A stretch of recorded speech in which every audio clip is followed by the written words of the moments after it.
Paz do Senhor Jesus, amados, boa noite. Que o Senhor seja com cada um de vocês. Nesse mês de setembro, eu creio que muitas igrejas estão trabalhando o tema Setembro Amarelo. Não é verdade? Na nossa igreja, em Alcântara, a gente, há 2 anos, temos tido um trabalho chamado Papoterapia.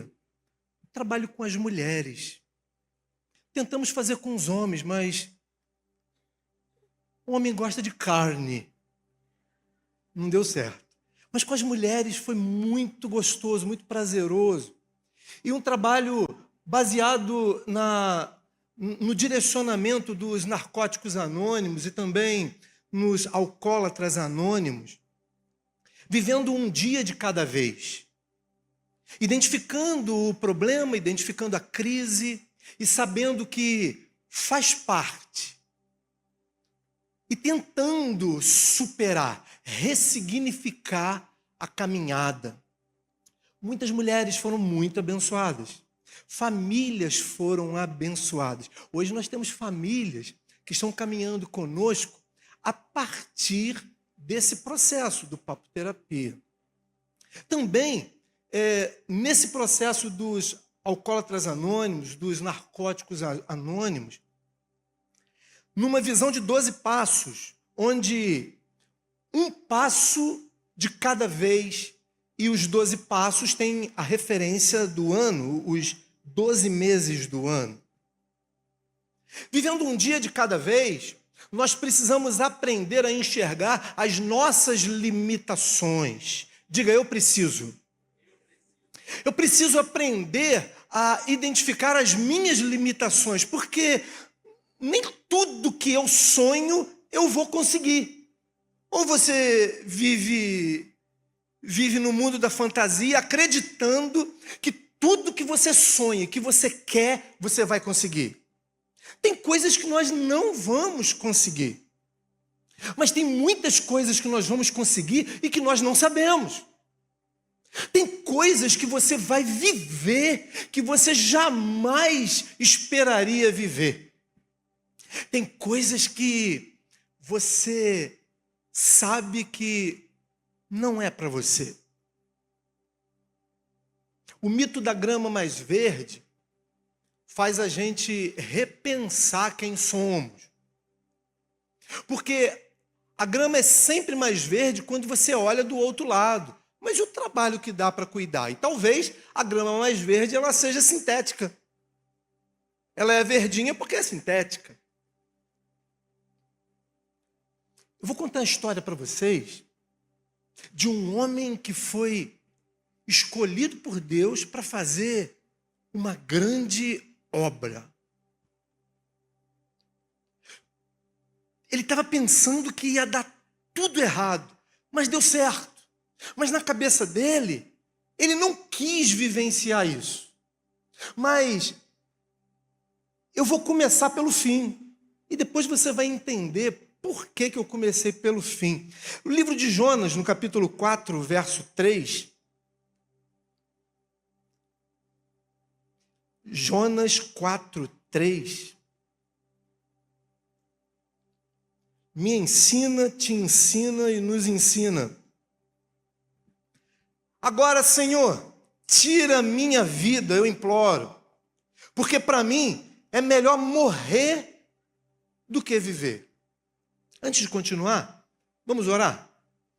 Obrigado, Senhor, nós te agradecemos pela leitura da palavra. Pedimos, Senhor, direcionamento do teu Santo Espírito, para termos entendimento.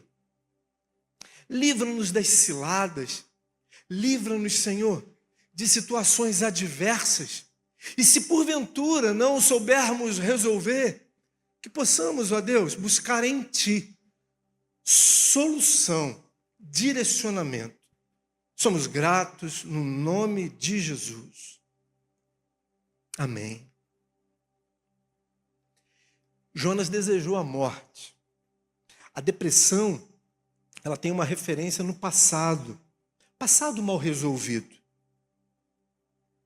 Quando Jonas, ele foi incumbido por Deus de ir a Nínive, Jonas, ele sabia que Deus era complacente, benigno, e que Deus poderia, ele não sabia, mas que Deus poderia, ao invés de amaldiçoar Nínive, como Deus o convidou para fazer, ele sabia que Deus podia mudar. Então o que Jonas fez? Ele não foi para Nínive. Ele disse não. Não é poderoso. Não é poderoso. O não faz com que você interrompa um ciclo. O não faz com que você tenha entendimento que você está limitando. O não limita o ir e também o vir. Não para um filho, não para a esposa, não para o esposo, não para um amigo, não para determinadas amizades. Não, o não faz você limitar. Jonas não disse não para Deus, porque, pensa comigo, você diria não para Deus? Diria, Rafael? Não para Deus? Imagina Deus personificado diante de você. E Deus chega para você, eu creio que ele ia chegar para você para te pedir alguma coisa, rindo. Ele ia chegar sorrindo a ele. Meu filho, minha filha, eu tenho uma grande obra para você. Acho que foi assim que foi com Jonas. Tenho uma grande obra para você. Vá até Nínive. E você vai amaldiçoar aquele povo. Porque aquele povo é perito em iniquidade. Sabe o que é iniquidade? É se acostumar a fazer o mal. É se acostumar a pecar. É pedir perdão pelo pecado que cometeu e depois voltar a pecar o mesmo pecado que pediu perdão. Eles eram peritos, eles eram a capital da Síria. Os ninivitas, eles praticavam o terror na cidade, eles amontoavam cadáveres na cidade para provocar obediência nos plebeus, nos demais. Jonas sabia disso. E Jonas, talvez seria a sua pergunta. Eu não diria não para Deus, mas ao invés de dizer não, de ser direto, o que Jonas fez? Fugiu. Como se Deus não estivesse vendo. Fugiu. Foi para Tarsis. Só que antes de chegar em Tarsis, Deus mandou uma tempestade. Já viveu uma tempestade na sua vida? Enfermidade, questão financeira, saúde emocional, crise na família. Na minha casa, eu fui a ovelha negra. Foi aquele que foi envolvido com droga, mexi com coisas erradas.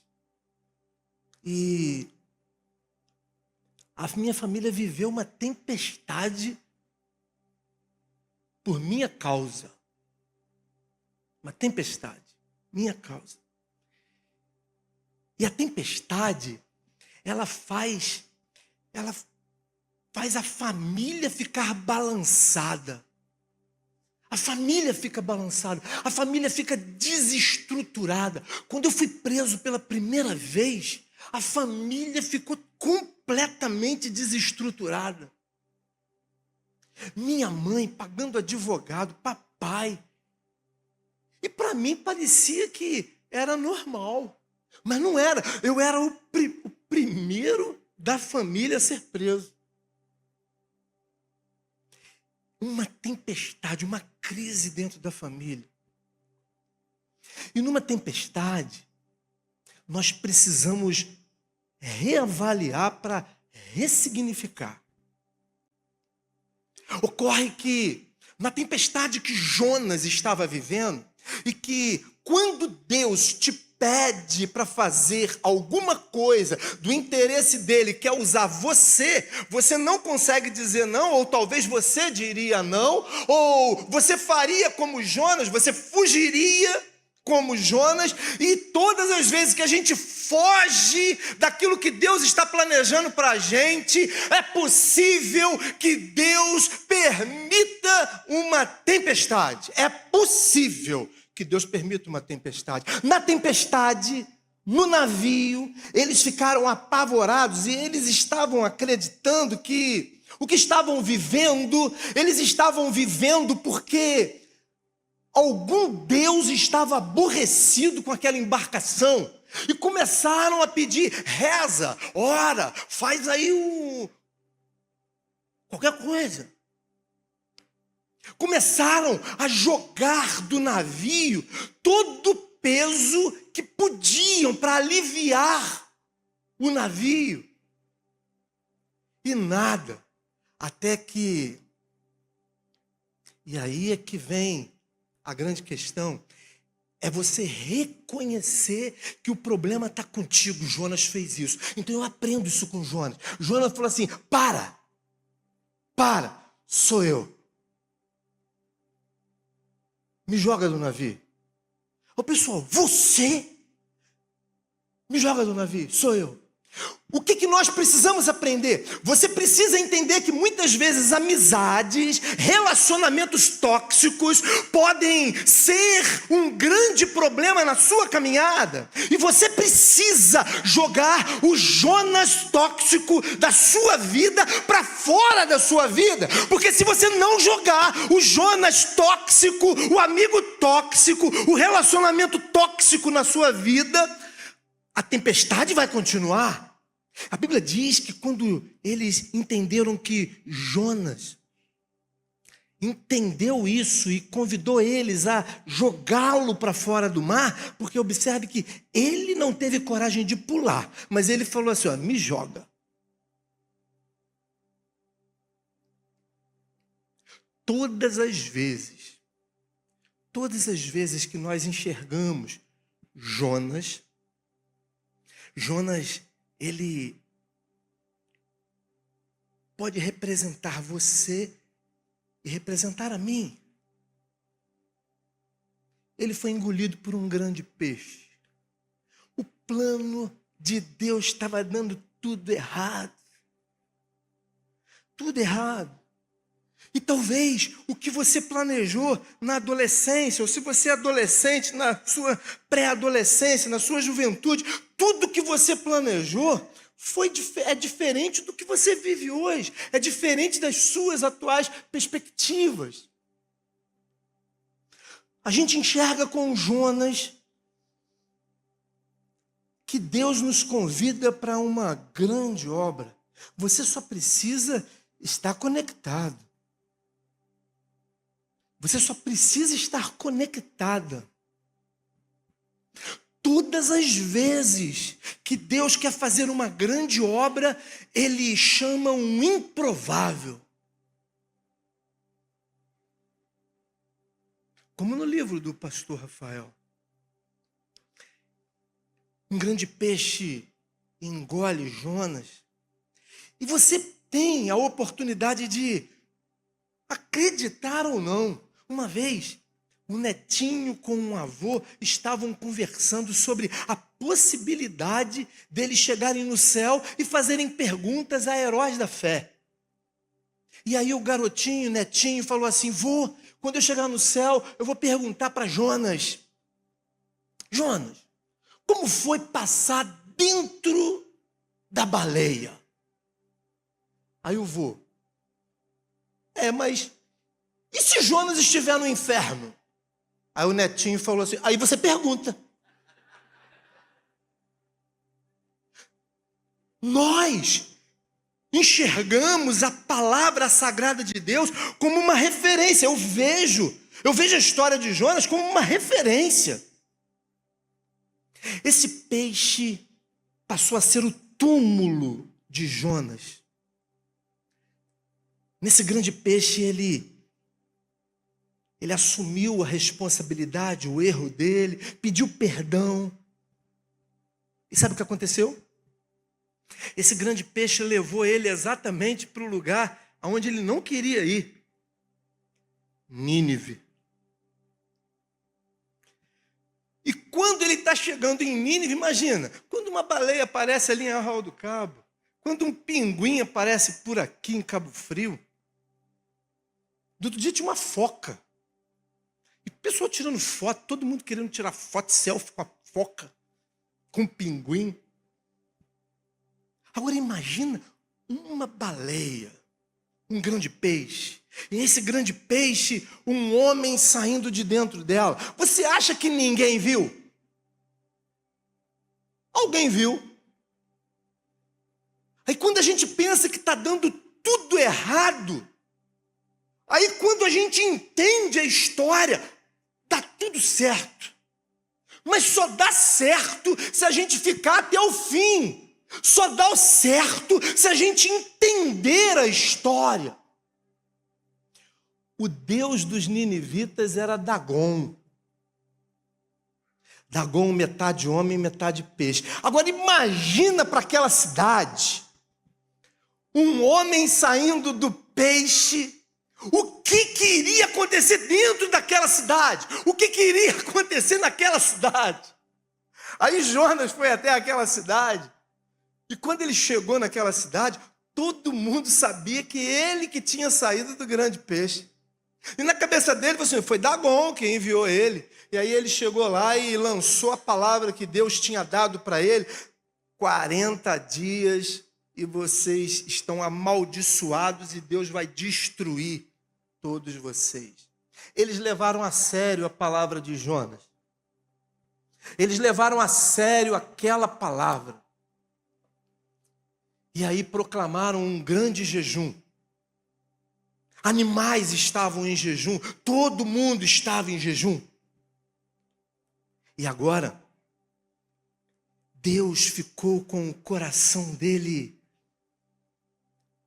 mexido. Deus ficou com o coração dele amoroso. Se arrependeu de ter chamado Jonas para amaldiçoar aquela cidade. E aí, foi quando Jonas ficou aborrecido com Deus. Jonas ficou aborrecido com Deus ao ponto de fazer a seguinte declaração. No capítulo 4 do livro de Jonas, a gente enxerga no verso 1. Mas Jonas ficou profundamente descontente com isso, enfureceu-se. Ele orou ao Senhor: Senhor, não foi isso que eu disse quando ainda estava em casa? Foi por isso que me apressei em fugir para Tarsis. Eu sabia que tu és um Deus misericordioso, compassivo, muito paciente, cheio de amor e que promete castigar, mas depois se arrepende. Agora, Senhor, tira minha vida. Eu imploro, porque para mim é melhor morrer do que viver. E o Senhor respondeu para ele no verso 4. Você tem alguma razão nessa sua fúria?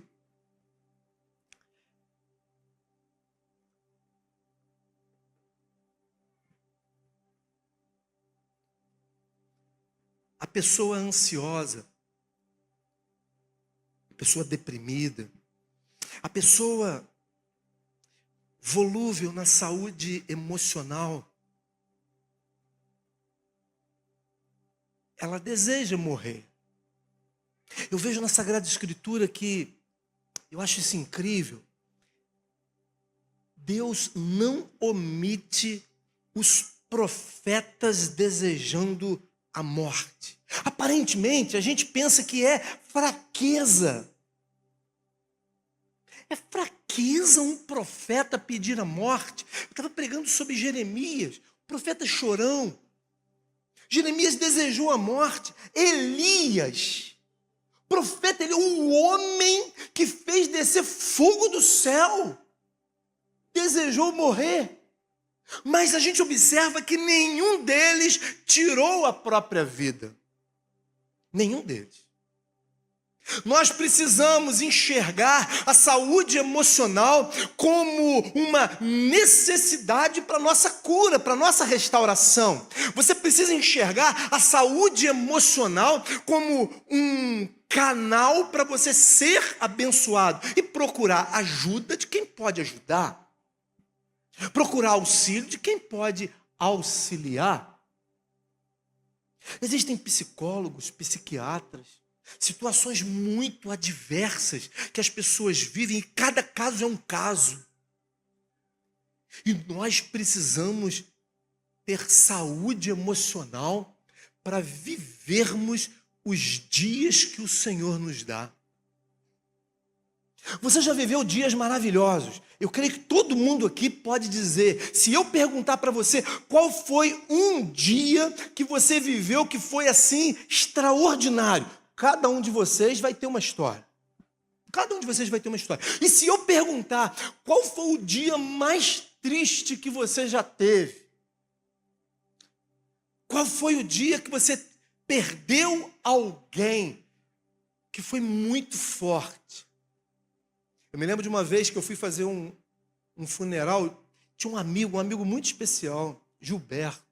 Eu morava em Vassouras. O Gil, o Senhor me deu o Gil como um amigo. Todo dia ele ia tomar café comigo. Não porque eu convidava, ele se convidava e ia. Todo dia.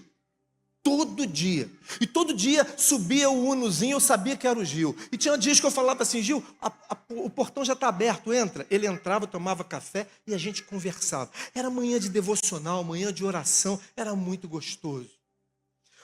O Senhor me deu aquele homem e eu falei assim, poxa, que bênção. Era um negão magrinho.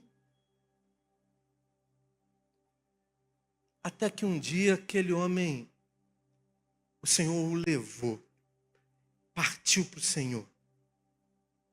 Morreu de um ataque cardíaco diante da filha dele. Eu não consegui falar no funeral dele. Foi terrível. Foi terrível. Para mim foi terrível. Foi a maior perda que eu já tinha. Depois, num ciclo natural, Abraham Lincoln ele diz que em um ciclo natural, em tempos de paz, filhos enterram seus pais. Em tempo de guerra, pais enterram seus filhos. E eu enterrei minha mãe. Que dor. Que dor. Só sabe quem já viveu. Que dor. No mesmo acidente, papai ficou estranho. Depois ficou demente. Que dor ver uma pessoa que bem no corpo, mas a saúde mental completamente debilitada, foi a óbito logo em seguida. Que dor. Tem dias que parece que está tudo maravilhoso, não é verdade? E tem dias que não está tão bom. Alguns meses atrás, eu vivenciei junto com a família uma situação inusitada. Eu fui ao médico, falando com o médico, eu trouxe aqui alguns exames, e o médico chegou e apresentei para ele. Ele falou assim, rapaz, você sente alguma dor? Eu, não. Ele, rapaz, você está com o rim completamente comprometido. Tem uma massa que envolveu o teu rim. Aí, eu? Ele, é. Aí eu falei assim, não. Aí eu fui um nefrologista, era um urologista, eu fui um nefrologista. Nefrologista, isso é caso de cirurgia para ontem. Aí eu fui num outro urologista. Isso é caso de cirurgia para ontem. Aí eu fui num que é da equipe do médico, do Vitor, que te operou. Que operou o pastor Rafael. Aí ele falou assim, olha, pastor, se você fosse meu pai, eu te operava amanhã, porque hoje não dá. Aí eu, então, vamos. Eu falei assim, mas tem algum jeitinho de... Ele, não tem jeitinho, tem que tirar o rim. quando ele tirou o rim, chamou a família, explicou a situação, e eu fiquei assim, meu Deus, não parece que isso está acontecendo comigo. Porque tudo que ele me perguntou se eu sentia, eu não estava sentindo nada daquilo. Parecia que estava tudo bem, mas daqui a um pouco está dando tudo errado. Está dando tudo errado por quê? Ou o meu errado. Está dando tudo errado. E aí, ele tirou, fez a biópsia e falou, pastor, você está com câncer. Você vai ter que fazer imunoterapia. E daqui para frente vai ser dias difíceis. Dores, inchaço, a medicação vai ter reações. De lá para cá, todos os dias, eu sinto dor. Eu vou para a igreja sentindo dor. Eu volto para casa sentindo dor.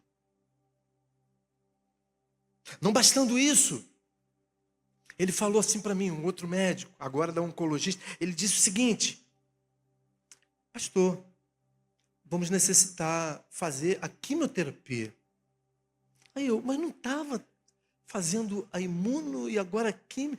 Tem que fazer. Iniciei. E aí, eu falei para a igreja onde eu sirvo, os irmãos me perguntando, está tudo bem, pastor? Eu estou melhorando. Está sentindo? Estou. Fica em casa. E eu falei para eles assim,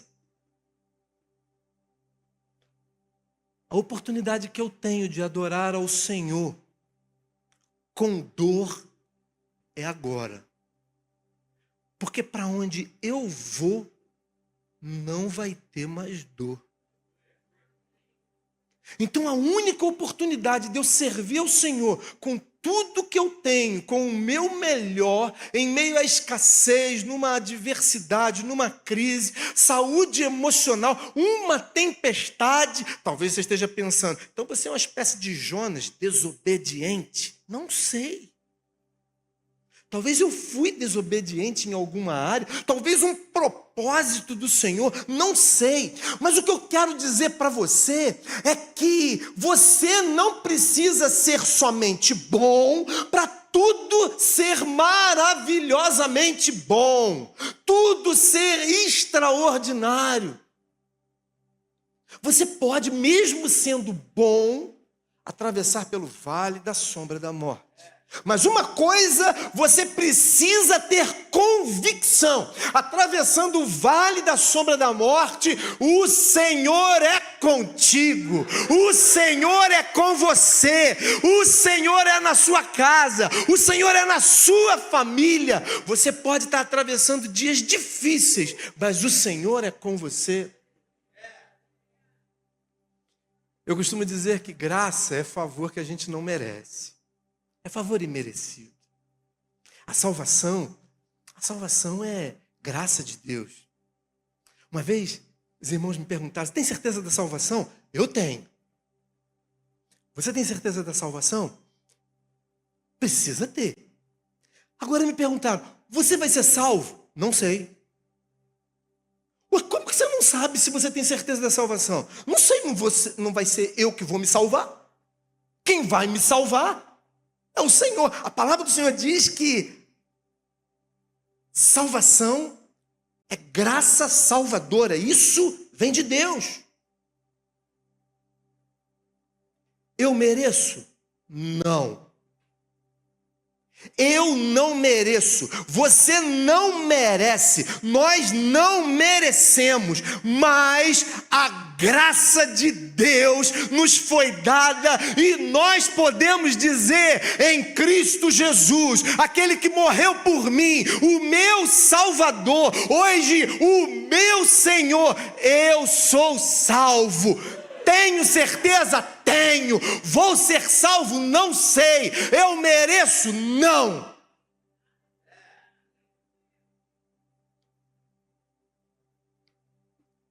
Nós precisamos reconhecer que o batismo, a morte, porque batismo significa morte, precisa ser comemorado todos os dias. Nós temos que comemorar o batismo todos os dias. Nós precisamos ser referência do batismo todos os dias. Existem dias que vão ser muito bons. Existem dias que não vão ser tão bons. Todos vocês já viveram inverno. Todos vocês já viveram muitas primaveras, muitos outonos, muitos verões. Um rei, um monarca, ele estava vivendo uma crise existencial. E nessa crise existencial, ele queria uma definição para o que ele estava vivendo naquele momento. Ele queria uma definição em uma palavra, ele não queria uma definição com uma frase, ele não queria uma definição com uma história. Talvez você tenha uma história linda, talvez a sua história seja uma história difícil. Esse monarca, ele já tinha vivido muitas vitórias e algumas derrotas. Ele queria uma resposta em uma palavra para definir o estado dele, porque ele já passou por muitos momentos alegres, ele já passou por muitos momentos tristes. Você já ficou desapontado com amigos? Já ficou desapontado com o cônjuge, com os filhos? Já ficou desapontado com seus pais? Já ficou desapontado com o pastor? É no caminho que tudo acontece. É no caminho que você vai ficar desapontado. É no caminho que você vai ficar decepcionado. Mas é no caminho que você vai encontrar pessoas extraordinárias. Até que esse monarca encontrou alguém que falou assim para ele: estou tentando, já recorri a todos os sábios, nenhum sábio ele define para mim, com uma palavra, o meu estado emocional. Já passei por muito tempo. E aí, um deles falou assim: eu conheço um sábio que vai definir para você, com uma palavra, tudo que você já viveu, tudo que você vai viver, tudo que você está vivendo. Aí ele: eu preciso conhecer esse sábio, traz ele aqui. E ele falou assim: ele não vai vir aqui, você tem que ir lá. E ele foi, subiu colina, desceu colina, ele foi, subiu montes, ele foi, entrou em floresta, e até que chegou até o local onde o sábio, o ermitão, ficava. E quando o monarca chegou, o ermitão estava lá, e o monarca perguntou: eu preciso de uma definição para a minha vida, meu estado emocional, minha saúde emocional, minhas alegrias, minha tristeza, mas eu preciso que você defina isso em uma palavra. Aí o sábio, o ermitão, com uma palavra definiu: passará. Você está muito alegre? Passará. Você está muito triste? Passará. Está vivendo uma vida extraordinária? Passará. Sua saúde emocional, ela está completamente abalada? Passará. Meu casamento está vivendo dias difíceis? Passará. Estou vivendo uma crise na minha enfermidade, com uma enfermidade? Passará. E eu posso acrescentar a essa afirmativa desse ermitão: passarão terra e céu, mas a palavra de Deus não passará. A palavra de Deus na sua vida te encoraja a você viver um dia diferente de outro dia. É um dia de cada vez. Hoje você busca, hoje você ora. Amanhã você pode ter resposta. Se você não tiver, você ressignifica o amanhã. Você ressignifica o depois de amanhã. E você vai ressignificando, fazendo a sua história ser diferente dia a dia. Pelo menos para as pessoas que estão perto de você. Passará.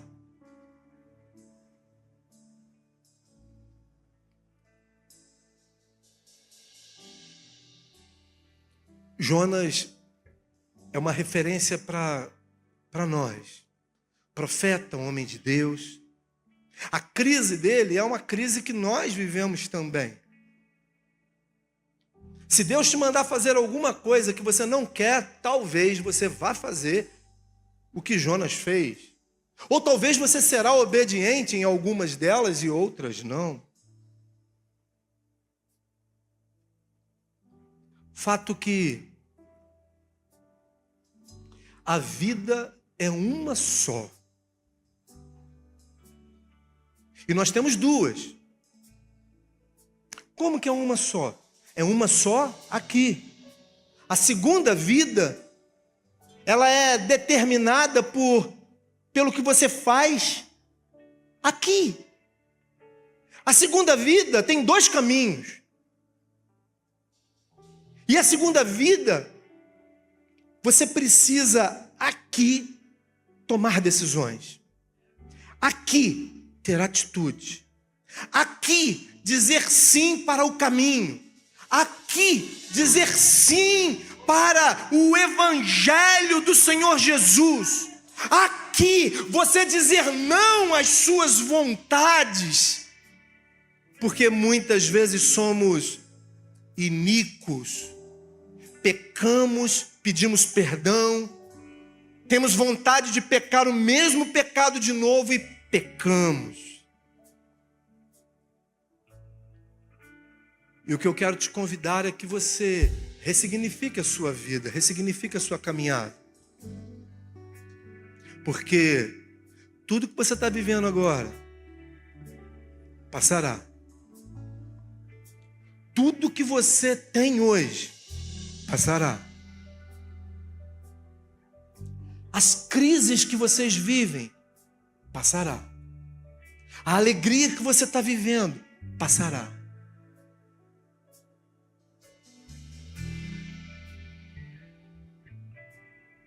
A depressão de Jonas, a crise emocional de Jonas, como a sua, como a minha, em algum momento, em alguma instância da nossa caminhada, pode ser completamente diferente. Eu quero te convidar a ficar de pé.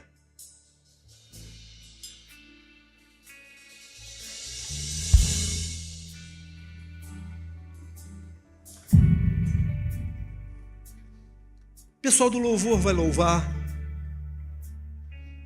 E eu quero te dar a oportunidade de você deixar no altar a necessidade que você tem. Eu não sei qual é. Eu não sei por que motivo você precisa vir ao altar. Mas se você precisa vir ao altar, altar é lugar de entrega. Altar é lugar de você entregar um fardo pesado que você não está conseguindo carregar. Altar é lugar de você receber aquilo que você ainda não tem. Então, enquanto a equipe de louvor estiver louvando, estivermos adorando, se faz sentido para você vir ao altar, vem. Eu quero orar com você nesse momento final.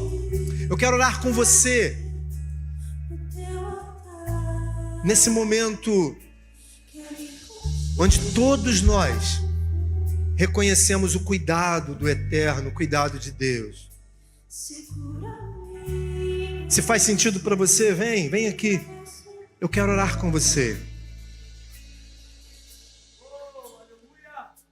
Leva-me ao lugar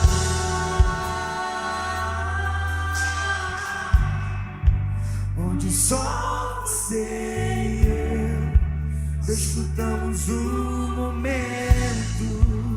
Te amo, meu papai.